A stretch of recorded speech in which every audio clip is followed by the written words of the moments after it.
Performer, dancer, semua tim teknis sampai semua support system mendukung itu kan ya udah kita pasrahkan semua aja ya, kesempurnaan milik Allah aja. Makanya saya bilang karena kalau kita berharap-harap tanpa latihan yang paripurna juga semuanya nggak akan mungkin tercapai. Jadi yang kemarin itu ya syukur bisa berjalan baik, dan karena memang udah lama nggak bikin konser di Singapura kan. Terus juga ada berita-berita yang mungkin ya pasti sedikit banyak ada gangguan, tapi akan tidak profesional kalau saya nggak selesaiin dengan baik kan. Jadi memang saya sebagai performer totalitas di situ, dan semua yang mendukung berjalan dengan baik, itu aja fokusnya. Jadi ya alhamdulillah semua pencapaiannya dan reviewnya semua baik. Tapi bisa masuk ke pencapaian itu nggak sih Mas?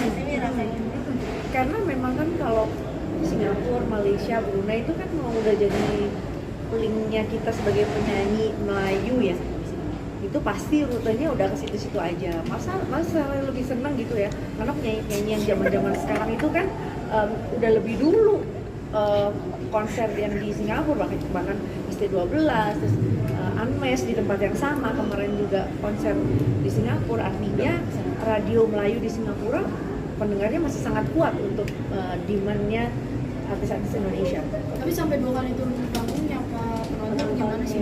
Sebetulnya iya, karena kan memang saya itu kan dikenal memang selalu ada engage, interaksi sama penonton saya. Cuman kan dari floor directornya juga nggak pingin saya terlalu lama ada di floor, karena kan penonton yang lain juga kepingin saya full ada di atas panggung. Jadi ya begitu lari-lari, tapi alhamdulillah ya seneng aja. Terus ada suami, ada anak, ada cucu di situ, jadi udah kumpul gitu. Tapi kemarin sempat ada guncangan yang Mami bilang tadi ada aja orang entah itu mengusik seperti itu. Iya, menyikapinya hal itu sendiri seperti apa sih Mi? Iya, artinya kalau setiap proses kita mau melangkah terus ada ujian-ujian atau gimmick-gimmick kecil itu wajar ya. Cuman kan ini kan kemarin indikasinya kan dengan hukum gitu kan. Jadi akan alangkah lebih baik kalau dari lawyer masing-masing bisa menyelesaikan dengan baik, karena saya sebagai performer sebetulnya memang secara kaitan memang tidak ada hubungannya, karena kontrak saya antara promotor dengan penyanyi melalui badan hukum yang sudah sejatinya saya lakukan bertahun-tahun itu ya fokusnya mendelivery pekerjaan saja. Lalu kalau misalkan kasusnya didompleng oleh kasus internal atau domestic affair dari kedua belah pihak, itu bukan tanggung jawab kami. Mi, tapi sebagai anggota dewan memperbolehkan untuk show ataupun konser dimanapun itu ada perjanjiannya nggak sih Mi? Boleh sekian, boleh lama, boleh seperti apa sih Mi? Ya, sebetulnya kan itu skala prioritas itu jelas. Jadi memang baru buka sidang, tapi saya udah lama tahu bahwa kegiatan ini akan dilakukan di masa sidang. Jadi saya pasti menyurati fraksi, izin itu udah pasti. Lalu saya diberikan izin untuk bisa perform Senin sampai Jumat saya izin. Lalu Selasa besok paripurna saya udah hadir kembali, dan itu waktunya saya udah sampaikan, dan alhamdulillah dari fraksi semuanya sudah menyetujui, dan bahkan alhamdulillah ketua juga mendukung sebagai apresiasi musisi seniman Indonesia yang bisa tampil di luar negeri dalam bentuk kehadiran dan dukungan di konser kami. Itu buat saya udah luar biasa. Ada konser tunggal kemarin terakhir nih yang kabarnya. Emang iya Mi? Berapa sih? Oh iya, karena kan kalau misalnya saya ikut pencalekan lagi kan November 25 saya udah harus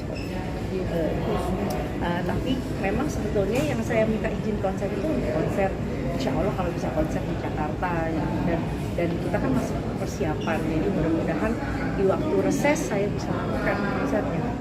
Mi, menyelesaikan tugas-tugas terlebih dahulu nggak sih Mi, tanggung jawab ketika memang menjadi seorang anggota dewan itu, di balik itu ada sisi lain yang memang harus menghibur masyarakat gitu Mi? Ya sebetulnya ya kembali ke skala prioritas, dan saya kan memang udah profesional untuk menjalani pekerjaan ya. Memang adaptasi seluas-luasnya itu masih terus saya lakukan.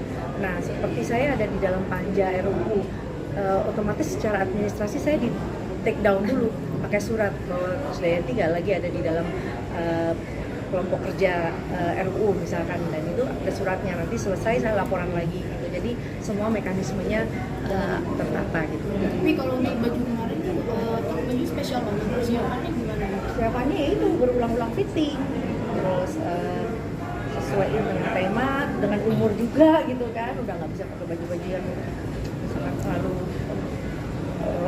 riuh dan lain-lain, jadi disesuaikan. Terus yang gampang ganti bajunya, karena kalau konser kan perlu quick change dan lain-lain. Tapi kemarin sempat pada saat konser di Singapura itu bahwa ini bukan eranya Mimi lagi gitu, banyak juga